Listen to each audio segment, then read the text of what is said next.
Hello and welcome to my own law classes. Today we are going to start some short notes from the subject of the professional ethics. Okay, and the very first short note in the present lecture we are going to see is a restriction on other employment on advocate. If you remember, in the last sessions also I have told you that law is considered to be the profession and not business. Law हा काय सांगत profession आहे, business नाहीये.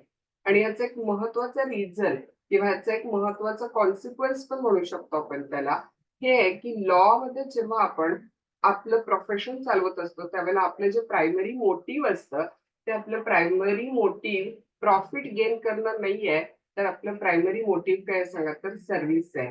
Law हे profession of dignity आहे. Law profession म्हणजेच बार हे bench बरोबर म्हणजेच जजेस बरोबर काय सांगा तर पार्टनर इन ज्युडिशियरी आहे. त्यामुळं एक ऍडव्होकेट कोर्टात ऍडव्होकसी करतात, प्रॅक्टिस करतात, क्लायंटला रिप्रेझेंट करतात आणि ऍट द सेम टाइम एक ऍडव्होकेट एका किराणा दुकानामध्ये किराणा व्यवसाय करतायत. हे लॉ प्रोफेशनच्या डिग्निटीला to that extent supportive picture नसेल. ओके, म्हणून काय केलेलं सांगा तर जर तुम्ही ऍडव्होकेट आहे तर तुम्ही दुसऱ्या अदर एम्प्लॉयमेंट मध्ये पार्टिसिपेट करू शकत नाही. If you are an advocate you can not run other business, you can not run other trade vocation etcetera. Even you cannot be a working partner in a partnership firm. Okay, other than law.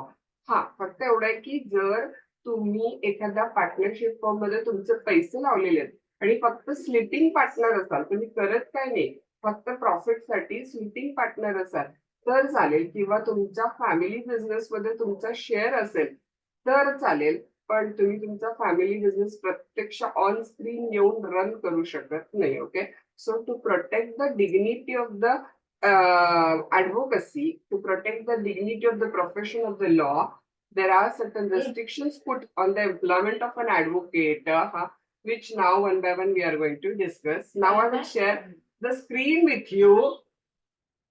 Okay.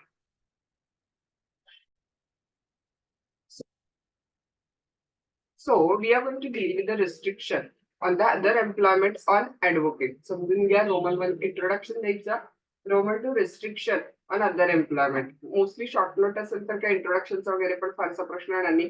Directly point करायचा restriction on other employment. Rule किती आहे बघा, 47 to 52 of section 7 हा deal with the restriction on other employment. ह्या restriction का गरजेच्या तर law प्रोफेशनचे etiquettes टिकवण्यासाठी. This restriction is considered as a general etiquette on the part of the lawyer as a profession of a law. काय सांगा, तुम्हाला already सांगितलंय noble profession आहे हा. आणि इथे तुम्ही जाता जाता 2 तास कोर्टात जाऊया असं करून चालणार आहे काय सांगा, नाही. तर it require full time dedication त्याला रिक्वायर्ड आहे तिथं. Okay, an advocate shall not personally engage in any business. Advocate स्वतःहून कुठल्या बिझनेस मध्ये एंगेज नाही होऊ शकत.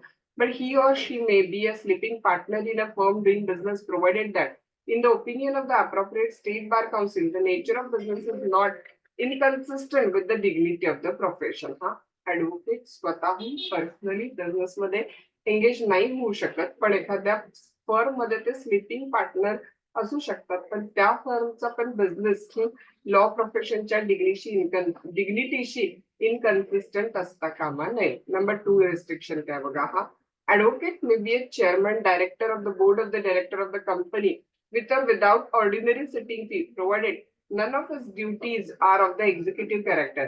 एखाद्या कंपनीचे चेअरमन किंवा डिरेक्टर असू शकतात का बघा ऍडव्होकेट, तर उत्तर आहे yes. An advocate can be the director or the chairman of the board of director of the company.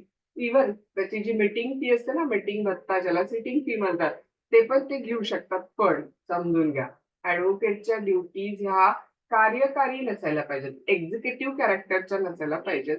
Advocate shall not be the managing director or secretary of the company. कारण MD आणि सेक्रेटरीचं काम हे executive असतंय, तर मग advocate director किंवा chairman असू शकतात, पण ऍडव्होकेट मॅनेजिंग डायरेक्टर किंवा सेक्रेटरी ऑफ द कंपनी असू शकत नाही. हा नंतर तिसरा मुद्दा, ऍडव्होकेट नोकरी करू शकतात का बघा. Advocate shall not be a full time salaried employee of a person or a government or a firm or a corporation or a concern, so long as he or she continues to practice. Okay, जोपर्यंत तुम्ही practice करताय ना तोपर्यंत मात्र तुम्ही फुल time salaried employee असू शकत नाही, नायदर गव्हर्नमेंट मध्ये, फर्म मध्ये, कॉर्पोरेशन मध्ये. And shall on taking up of such employment, हा आणि जर तुम्ही जॉब स्वीकारला फुल टाइम जॉब तर तुम्हाला बार काउन्सिलला कळवावं लागतं. हा समजून घ्या. Intimate the fact to the bar council on whose roll his or her name appears and shall thereupon cease to practice as an advocate so long as he or she continues in the employment. जोपर्यंत तुम्ही त्या जॉबमध्ये continue आहे तोपर्यंत मग तुमचं प्रॅक्टिसचं certificate suspend होतं.